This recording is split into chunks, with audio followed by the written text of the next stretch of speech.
ध्यान तो गया हो तो है रखा जे बैग में कोई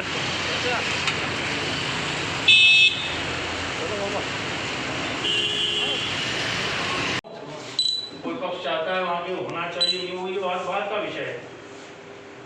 उसको बैठ के हम बात भी कर सकते थे। कोई विपक्ष का दल का नेता अगर बात उठाता है तो उसको हम बैठ के नगर निगम में या कलेक्ट्रेट में आपके सामने बैठ के चर्चा कर सकते हैं कि होना चाहिए शमशान, नहीं होना चाहिए।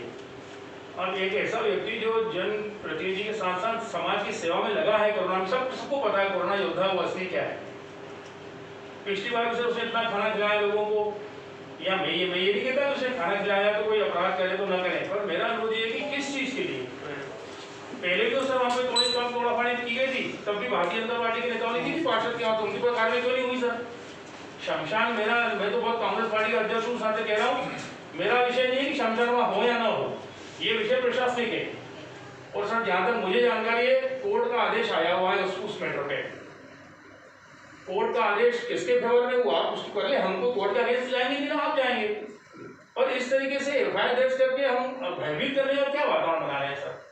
हम कोई बात ही नहीं कर सकते, इसका मतलब प्रशासन के सामने बात ही बोलना बंद कर दे सर। सही मुद्दों की जानकारी से आप जानते हैं सर, जनहित की बात हमने हमेशा आपसे की है।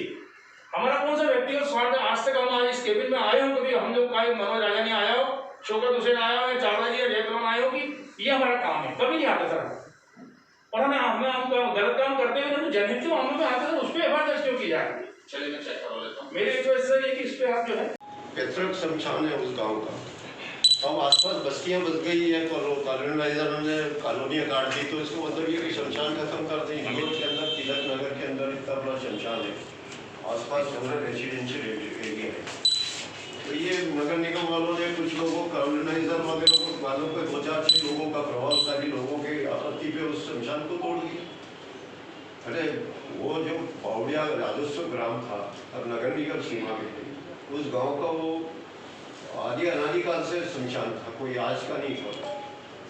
और उस बात पूरे गांव के लोग उस बात के लिए है कि हमारा शमशान हमारी जगह रहे, तो हम कहाँ 4 किलो बोलता हूँ। पर एक निवेदन है आपसे, आखिरी निवेदन है कि हमारे कांग्रेस लोगों को टारगेट किया जा रहा है और पुलिस को इंस्ट्रूमेंट बनाया जा रहा है।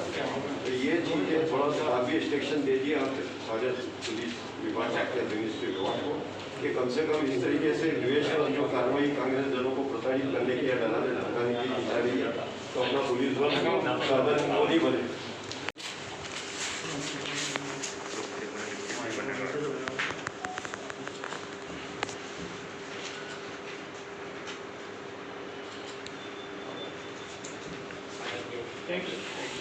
एक ज्ञापन देके गए हैं, हम उसको चेक करा रहे हैं किस विषय से संबंधित है, क्या मामला। सर इस शमशान को लेकर पहले भी विवाद की स्थिति हुई है और अब जो है उनके नेता पे एफआईआर हुई, तो उनका कहना है कि गलत एफआईआर हुई है और वहाँ पे भी सर कुछ रहवासी हाँ कर रहे हैं कुछ ना कर रहे हैं। तो अब लॉ एंड ऑर्डर की स्थिति को लेकर क्या कुछ अब पुलिस स्टेप है? पहले तो मैं उस ज्ञापन को दिखवाता हूँ कि क्या लिखा है उसमें, क्या विषय है, और उसकी जाँच करवाते हैं क्या मामला है। Okay, thank you. Okay sir. Office पहुँचे हैं, कोई मामले को लेकर आपने ज्ञापन दिया है, क्या मामला है? और एसपी साहब मिले भी हैं, क्या आपकी मांग? आज आदरणीय पुलिस अधीक्षक जी से चर्चा हुई है। जिस तरीके से कांग्रेस के नेताओं के ऊपर मुकदमे दर्ज किए जा रहे हैं वो निंदनीय है और अवैधानिक मानता हूँ मैं। जनहित के मुद्दों को उठाना प्रजातंत्र में विपक्ष का काम होता है। प्रदीप चौधरी कांग्रेस के नेता के साथ साथ जन नेता भी है और जन सेवक भी है। आप इसके प्रत्यक्ष गवाह हैं इस बात के देवास में कि देवास में सबसे ज़्यादा अगर किसी ने जन सेवा की होगी तो प्रदीप चौधरी ने की है। चाहे पिछले कार्यकाल कोरोना की बात कर लें, चाहे इस बार की बात कर लें। ऐसे जनप्रतिनिधि को, ऐसे जन सेवक को दबाने का प्रयास किया जा रहा है। विषय विवादास्पद हो सकता है, शमशान वहाँ हो न हो, कुछ रहवासी कह रहे हैं कि होना चाहिए, कुछ रहवासी कह रहे हैं नहीं होना चाहिए, तो बैठ के चर्चा की जा सकती है। क्या लगता है राजनीति हो रही है उसमें? 100% में इसी बात को लेकर आज एसपी साहब ने कहा है कि इसमें राजनीतिकरण नहीं होना चाहिए। कोई विषय विवाद का है तो ये तो हमेशा वाद विवाद चलता रहेगा। एक पक्ष बोलेगा बनना चाहिए, एक बोलेगा नहीं बनना चाहिए। वो कब से है क्या नहीं है, जहाँ तक मुझे जानकारी है कोर्ट का, डिस्ट्रिक्ट कोर्ट का उसमें एक आदेश आया हुआ है उस बात को लेकर। इतने बरस हो गए, क्या नगर निगम सो रहा था? 8 से 10 वर्ष पूर्व कोर्ट ने आदेश दिया है, नगर निगम की लापरवाही है, कोर्ट के आदेश की भी अवमानना की है नगर निगम ने, उस पर कार्रवाई क्यों नहीं होना चाहिए? अब क्या मांग की आपने? हमने ये कहा है कि सबसे पहले तो एफआईआर निरस्त होना चाहिए प्रदीप चौधरी और उनके साथियों के ऊपर। उसके पश्चात आप कलेक्ट्रेट में एक मीटिंग बुला लें, हमें ना बुलाएं, कांग्रेस के लोगों को बुलाने की आवश्यकता भी नहीं है आपको, क्योंकि आपके यहाँ बहुत बुद्धिजीवी हैं। जिस तरीके से भाजपाईकरण कर दिया गया है पूरा प्रशासन का, क्राइसिस कमेटी का, आप उसमें तय कर दें। परंतु जिस तरीके से आप उसको लिंगर ऑन कर रहे हैं, खींच रहे हैं इतने दिनों से, तो जनता की भावनाओं को जो भड़काने का प्रयास है वो तो आप कर रहे हैं, भारतीय जनता पार्टी के नेता कर रहे हैं। सांसद विधायक चुप क्यों है इस मामले में? वो खुल के बात क्यों नहीं करते कि शमशान होना चाहिए या नहीं होना चाहिए?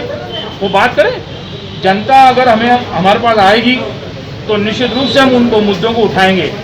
परसों रात को मैं भी विद्युत मंडल रात को 1 बजे गया था, 1 बजे तक वहीं था मैं। क्या जनहित का शराब पी रहे थे वहाँ पे, तो क्या मुझ पर एफआईआर दर्ज कर दोगे? ऐसे तो बड़ा अन्याय है, तो जनता के खिलाफ हम बात ही नहीं करें कुछ जनता के पक्ष में। अब अगर जो है एफआईआर की आपने मांग की वापस नहीं हुई तो क्या करेंगे? निश्चित रूप से हम हमारे वरिष्ठ मार्गदर्शक को बताएंगे, फिर प्रदेश कांग्रेस अध्यक्ष जी को खबर की जाएगी, वरिष्ठ नेताओं को खबर की जाएगी, और जैसा मार्गदर्शन होगा हम बैठ कर तय कर लेंगे, उसके बाद हम हमारी कार्रवाई करेंगे।